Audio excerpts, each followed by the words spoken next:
স্বৈরাচারী হাসিনার সময় আমি একটি স্লোগান দিতাম, টেক ব্যাক বাংলাদেশ।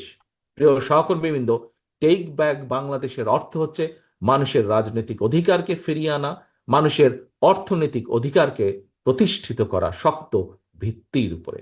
আপনাদের সকলের কাছে আমার একটি অনুরোধ, আপনাদের সহকর্মী হিসাবে আপনাদের কাছে এটি আমার অনুরোধ, আপনাদের নেতা হিসাবে আপনাদের প্রতি এটি আমার নির্দেশ।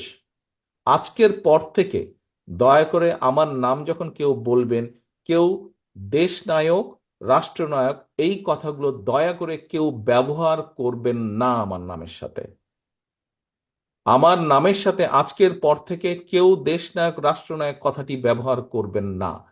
একজন সহকর্মী হিসাবে আপনাদের কাছে এটি আমার একান্ত অনুরোধ।